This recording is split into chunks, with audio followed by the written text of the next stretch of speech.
Hi everybody, today I'm going to do tasks. Hopefully this is all recording okay, so it's a little bit out of sync, but I think it's working all right now. Maybe I need to do a task of a computer recheck. Anyway, tasks from the Gurdjieff work, starting with life is real only then when I am. I, in order to make possible the attainment of my then composed aims, infallibly carried out in the sphere of my inner as well as outer world a great number of peculiar will tasks of different duration.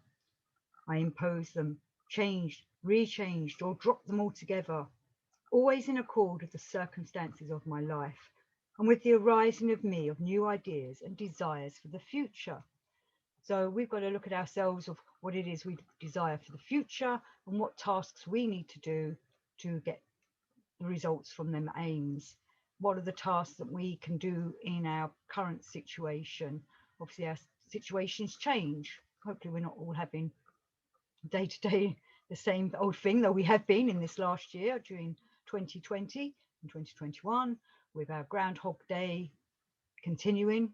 But during that Groundhog Day, as Bill Murray did in that film Groundhog Day, he improved himself in everything every day.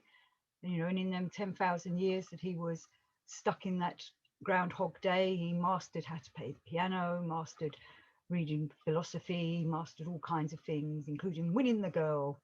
Maybe that's your aim. So as your life changes, you have to adapt your task to that.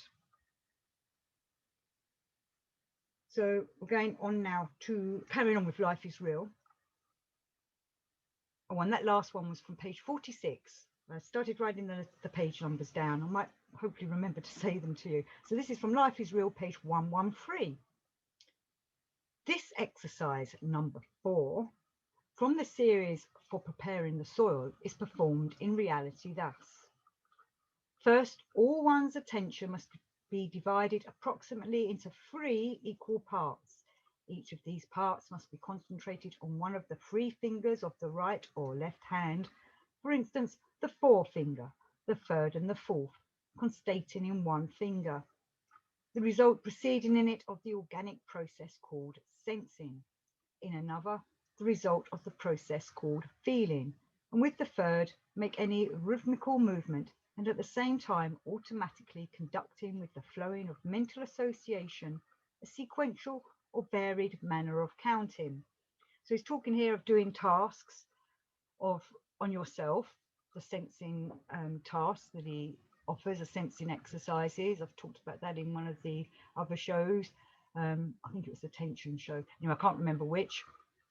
So we can do these tasks on working on ourselves, feeling, sensing different parts of our bodies at the same time, perhaps counting down a certain set of numbers in our heads. He says sometimes do it backwards, from 49 or something, or do it, recall numbers in a series of twos or something. A little task to keep yourself mentally aware while you're sensing with your body, and at the same time try and see what your emotions are doing and how they're feeling while you're doing these tasks. And these tasks are to help to develop yourself. Sometimes they seem a bit, why am I doing this kind of tasks? What's the point of this? But the point of it is, in the end, it will work on yourself, will help you to sense what you're doing with yourself, with your body, with your mind, with your emotions, and how you can be aware of them and put attention to them and hopefully become more aware of what you're being like, so that you can become the more real I, the conscious I, rather than your other eyes just going about willy-nilly and not taking any notice of how your body is or your brain is or what emotion you're in. So I was going to do this one. Still from Life is Real, pages 133 to 5. He who is exercising himself with this must at the beginning, when pronouncing the words I am, imagine that this same reverberation is already proceeding in his solar plexus. At the beginning, it is necessary to pronounce the words I am very often, and to try always not to forget to have the said reverberation in one's solar plexus. Without this, even if only imagined experiencing of the reverberation, the pronouncing aloud or to oneself of the words I am will have no significance at all. First of all, concentrate the greater part of your attention on the words themselves, I am, and the lesser part concentrate on the solar plexus, and the reverberation should gradually proceed of itself. At first, it is necessary to acquire only, so to say, the taste of these impulses, which you have not yet in you, and which for the present you may designate merely by the words I am, I can, I wish. So it's and I've said it before, do this, practice this, practice this, until you make it perfect. Fake it till you make it kind of attitude of, we've got to do these things till our mind, body, and emotions start doing the proper exercise with it. At one time, one center will do it, another time, a different center, but we're trying to get all three centers to work on these tasks that he's given us. So I'm going to give you a rather long quote now, also from Life is Real. This whole attention of mine I now intentionally divide into two equal parts. The first half I consciously direct to the uninterrupted constation and continuous sensing of the process proceeding in me of my breathing. By means of this part of my attention, I definitely feel that something takes place in me with the air I breathe. I first clearly feel that when I breathe in the air, the greater part, passing through my lungs, goes out again, and the lesser part remains, and as it were, settles there. And then I feel that this settled part is gradually penetrating inward and is, as it were, spreading through my whole organism. In consequence of the fact that only a part of my attention is occupied with the observation of the process of breathing proceeding in me, all the mental, feeling, and reflex associations automatically flowing in my common presence still continue to be noticed by the free part of my attention, and hinder that first part of my attention intentionally directed upon a definite object, but already to a much lesser extent. Now I direct the second part of my attention to my head brain for the purpose of observing and possibly constating any process proceeding in it. And already I'm beginning to feel in it, from the totality of automatically flowing associations, the arising of something very fine, almost imperceptible to me. I do not know just what this is, nor do I wish to know, but I definitely constate, feel, and sense that this is some definite something arising from the process automatically proceeding in my head brain of associations of previously consciously perceived impressions. While this second half of my attention is occupied with the aforesaid, the first half continues all the time uninterruptedly to watch, with, so to say, concentrated interest, the result proceeding from the process of my breathing. I now consciously direct this second half of my attention and uninterruptedly, remembering the whole of myself, I aid this something arising in my head brain to flow directly into my solar plexus. I feel how it flows. I no longer notice any automatic associations proceeding in me. That's page 140 to 141 of Life is Real.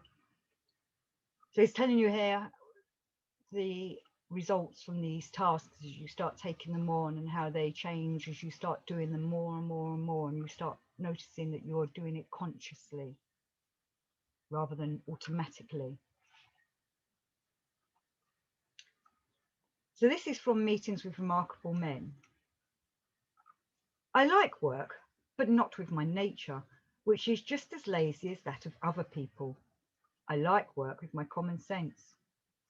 I have set myself the task of being able, through persistence, to accustom my work. Let me start that again. To accustom my whole nature to love work and not my reason alone. No conscious work is ever wasted. The only real satisfaction in life is to work not from compulsion, but consciously. And I know I was saying earlier, fake it till you make it. That's because you're trying to deceive your centers, that they don't want to do it. We're lazy beings, but we know we want to. you know, there is a part of us that knows that this is good work for us and that we need to do it. And so, you know, our consciousness, one of our eyes is trying to say, no, you don't really need to do this, or it distracts you. You start doing it, suddenly an imagination pops into your head, a thought pops into your head, and we've got to get rid of them, stop them, and say, I'm working now, I'm doing my task, I need to concentrate on that. Time for you, imagination, time for you, that thought later when I finish this task. This task has to be completed. So still from Meetings with Remarkable Men, but this time page 117. Our thoughts work day and night. Instead of allowing them to think about caps of invisibility or the riches of Aladdin, rather let them be occupied with something useful, not only to prevent my thoughts from idling, but also not to allow them to hinder my other functions with their idiotic dreams and childish fantasies. Oh, I'd love to have a cap of invisibility, stick it on my head and then just go about the world so no one can see me as I pop here, there and everywhere to see the things I want to see. Be very handy for this last year, wouldn't it, to have a cap of invisibility when we're not allowed to go out. I'm just popping out with my invisible hat on. But anyway, that's not what this is about. This is about not thinking about having invisible caps that make you invisible, and instead doing the work. So I'm going to go to all and everything now. Move that plastic bag, it's rustling. So all and everything, page 78. You bring about a contact between your consciousness and the various unconscious parts of your general presence. Try to make this state last and try to convince the unconscious parts, as if they were conscious, that if they hinder your general functioning, they not only cannot fulfill the good that befits them, but your general presence, of which they are a part, will not be able to be a good servant of our common endless Creator, and by that will not even be worthy to pay for your arising and existence. So it's kind of like, in a way, emotional blackmail. We're trying to tell our naughty eyes that don't want to do the work that this is for our own good, and our naughty eyes are like little children of like, no, I want to go and play. We can play later.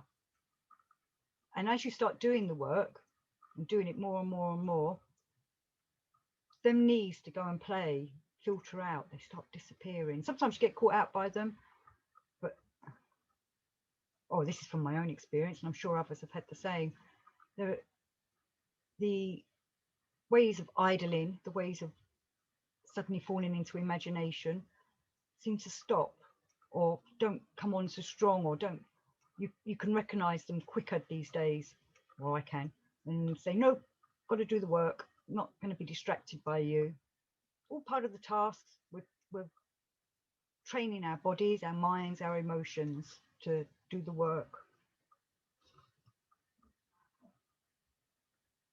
So also from All and Everything, page 1238.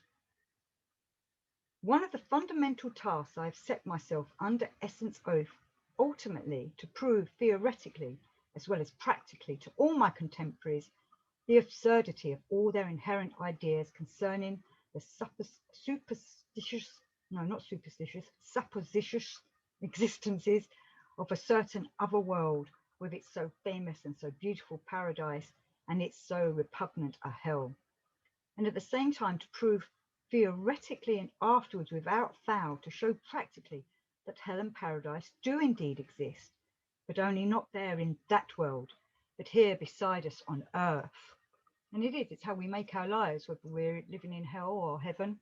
Whether we want to live in hell, we make our lives difficult. If we want to live in heaven, we turn it around and make our tasks work for us.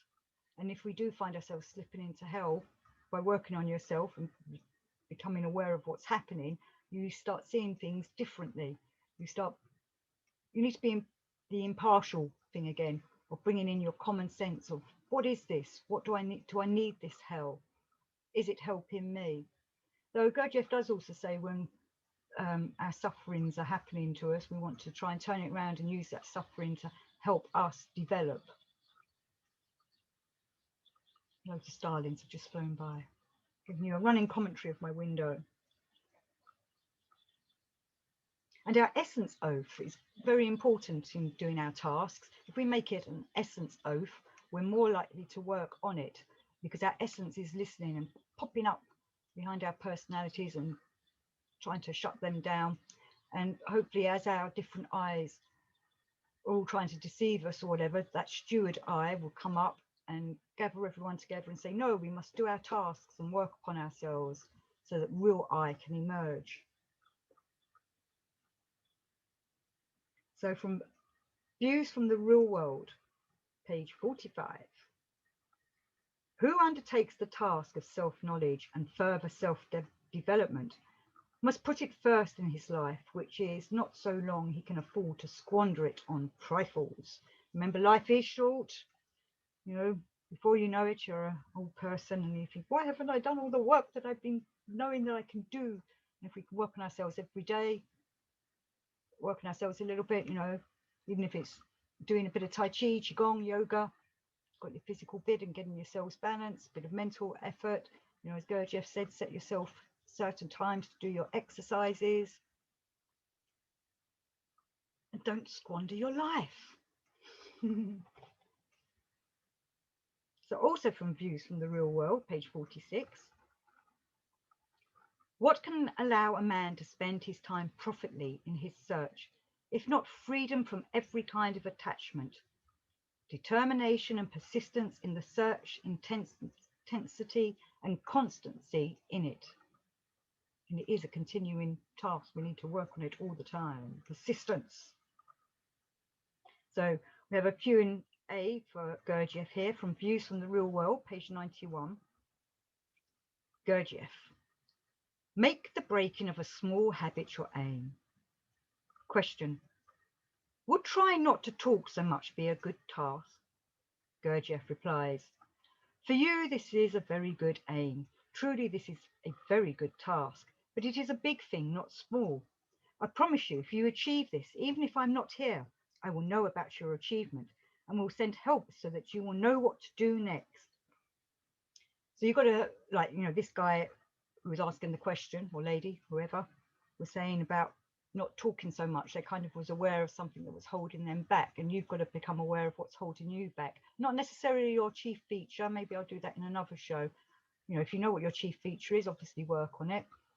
But take note of little things that distract you from doing the work, and perhaps make them your aim of stopping them or being aware of them when they're happening. That's a very good energy, because when you're aware of it, you're creating an energy within you and it's making the work work.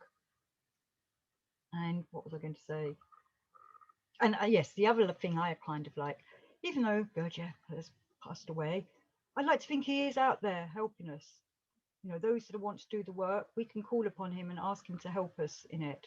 And I'm sure he will give you little nudges, hints, provide things in ways that might surprise you. He might even appear, who knows? So continuing with Views from the Real World, page 92. For those of you who are already able to remember your aim automatically, but have no strength to do it, sit for a period of at least 1 hour alone, make all your muscles relaxed, allow your associations to proceed, but do not be absorbed by them. Say to them, if you will let me do as I wish now, I shall later grant you your wishes. Look on your associations as though they belong to someone else, to keep yourself from identifying with them. At the end of an hour, take a piece of paper and write your aim on it.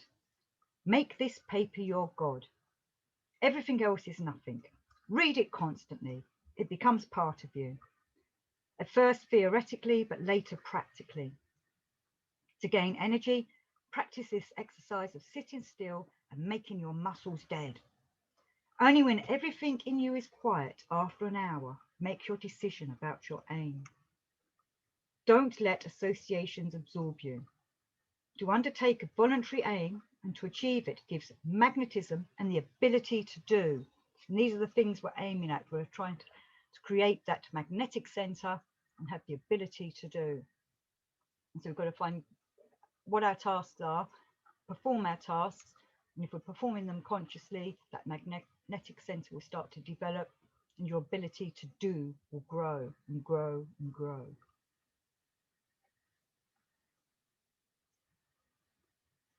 So in page 84 from Views from the Real World, by trying to observe ourselves, we get practice in concentration, which will be useful even in ordinary life. Like I was saying earlier, you start becoming aware of things happening to you. And I was saying about the heaven and hell piece. When you realize that you seem to be entering hell, then, and you've been working on yourself, then you become aware of what's happening. And that concentration starts working and your common sense starts kicking in. So I've got another bit of advice from Views from the Real World, page 106. Before going any further, it would be useful to learn to think according to a definite order. Let everyone take some object. Let each of you ask himself questions relating to the object and answer these according to his knowledge and material. 1. Its origin. 2. The cause of its origin. 3. Its history. 4. Its qualities and attributes. 5. Objects connected with it and related to it. 6. Its use and application. 7. Its results and effects. 8. What it explains and proves. 9. Its end or its future. 10. Your opinion, the cause and motives of this opinion. And so he's saying an object there, good practice on an object. Even better if you could practice on something you're noting about yourself and use them little lists there of, the hows and whys of why you're feeling that way or thinking that way, and get to the cause of it. It can be quite surprising and revealing. So continuing Views from the Real World, page 146. In the beginning of the work, one exercise is very useful, for it helps one to see oneself, to collect material. This exercise is entering into the position of another. This should be undertaken as a task, walking in another's shoes. Not walking in another's shoes in your own shoes, but walking in another's shoes and trying to think and feel how they would be or how they walk. It's quite a revealing exercise because it makes you more aware of how people are different. At the same time, we are the same, and why some people think this way and some people feel that way, which is different to you. I'm sure you've come across people and you think, how can they think like that? But if we can try and walk in their shoes, we can see why and realize why.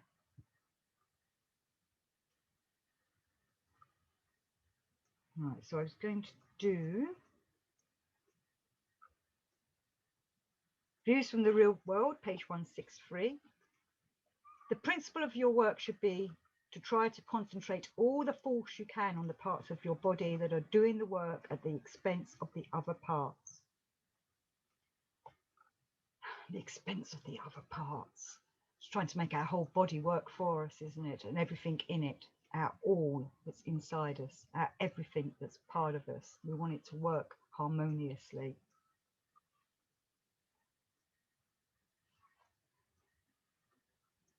So here's a little advice about new material. This is from Views from the Real World, page 264. It is possible for us to ensure a critical perception of new material if we take care that during perception, another centre should stand by and perceive this material from a side. If you wish to hear things in a new way, you must listen in a new way. You can become a little more free in life, more secure, if you begin to be more interested in all new things and remember them by new methods. This new method would no longer be automatic, but semi-automatic. It consists in the following. When thought is already there, try to feel. When you feel something, try to direct your thoughts on your feeling. Up to now, thought and feeling have been separated. And maybe one of your tasks is, as you're listening to me, you can probably hear the neighbours' kids having fun outside in the garden. They're being quite loud. But we've got to be aware of it. Our attention's aware of it. The children shouting. See, they've stopped now, finished reading. And instead direct our attention to what it was that I was saying, that Gurdjieff was saying. Being aware of what's going on, but not getting attached to it.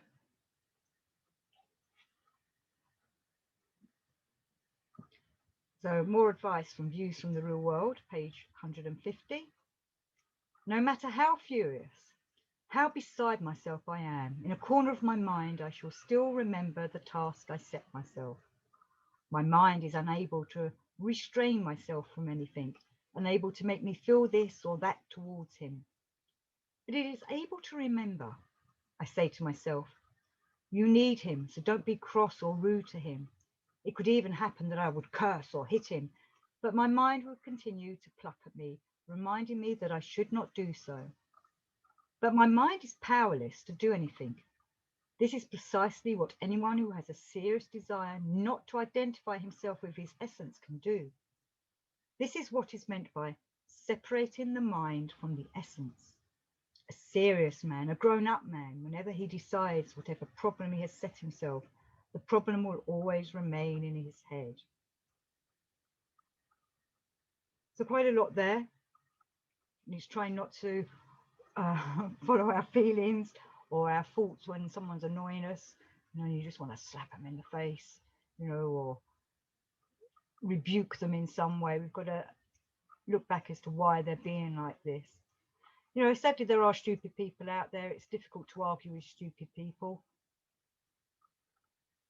That was a horrible thing for me to say, but you're going to come across people like that, or people that are so adamant their way is the only way. And we've got to look at why they're thinking like that, why they're being like that. They've obviously got some kind of issue that they need to deal with. Maybe they never will deal with it. But if you're aware that they've got a problem or an issue, and that's why they're being like that, you have more compassion, more understanding of why they're like they are.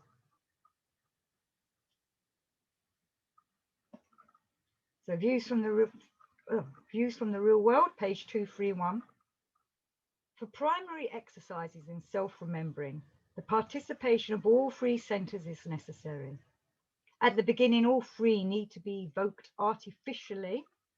Thoughts, conversations, readings, talks have served as an artificial shock. And I can create in myself sensations which are also artificial. Artificial things are necessary only at the beginning. So once we start working on ourselves, as I was saying before, things start falling away, and then artificial thoughts and feelings will start falling away, instead be replaced by real thoughts, real feelings, and real understandings. So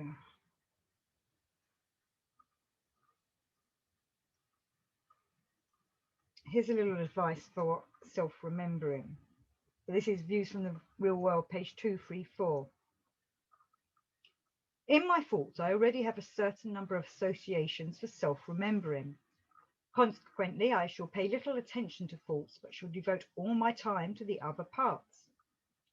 The simplest, most accessible sensation for the beginning can be got through uncomfortable postures. I'm convinced that the ache is not harmful and will lead to no harmful consequences. I have for the present undertaken the task to bear it, to keep a stop of the whole body except my head.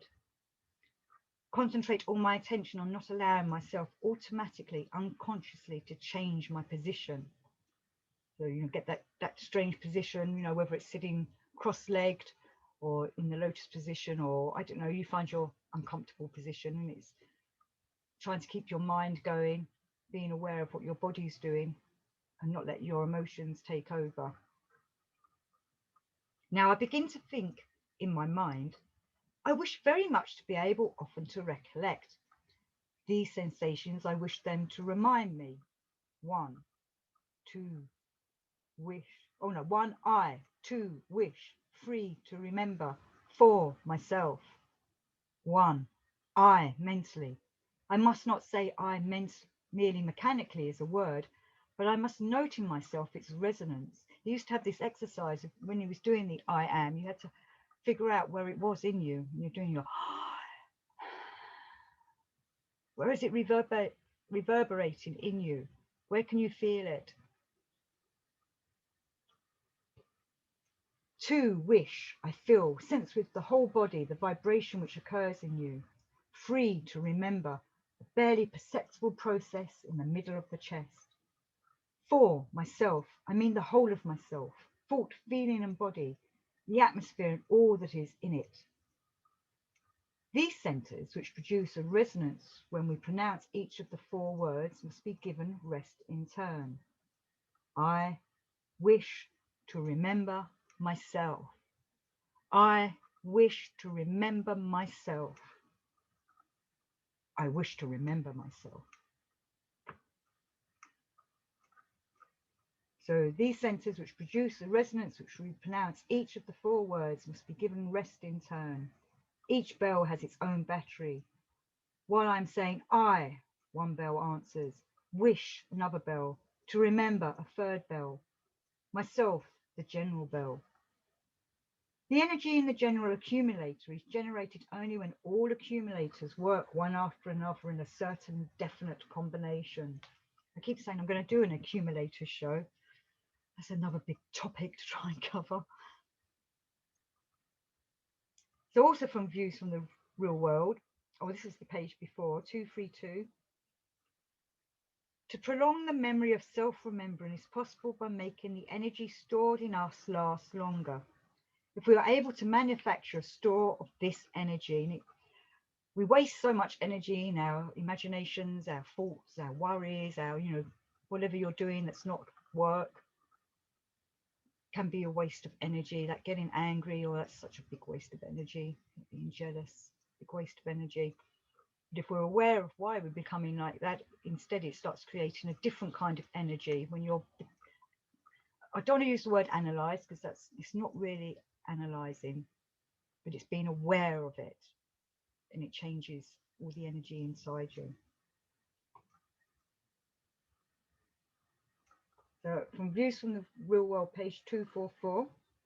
Now, if you want to work on yourself, you must work out in yourself different kinds of attitudes. Except with big and more clear-cut things which are undeniably bad, you have to exercise yourselves in this way. If you like a rose, try to dislike it. If you dislike it, try to like it. It is best to begin with the world of plants. Try from tomorrow to look at plants in a way you have never looked before. Every man is attracted towards certain plants and not by others. Perhaps we have not noticed that till now. First, you have to look, then put another in its place, and then notice and try to understand why this attraction or aversion is there. I like sunflowers myself, they're my favourites, and I like roses. I like lots of plants. I've got loads of aloe vera. And I remember this exercise of doing this before, of going out and looking at plants that I'd never really looked at before. And it made me see things quite differently. And one of the other things that you're saying about here, like what you do not like, that's something that Gurdjieff often says, like what you do not like. It's changing that energy round. Find out why you don't like something. Helps you to understand more about yourself.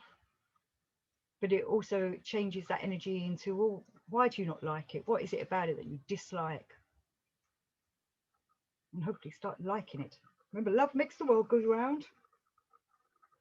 And this is from Views from the Real World. Probably the most important one. My task is not to be a fool. So from one fool to another, this was fun, interesting, and I hope you can work out your own tasks. I'll do more on tasks at another time. Thank you, everybody, and try not to be fools. Till next time.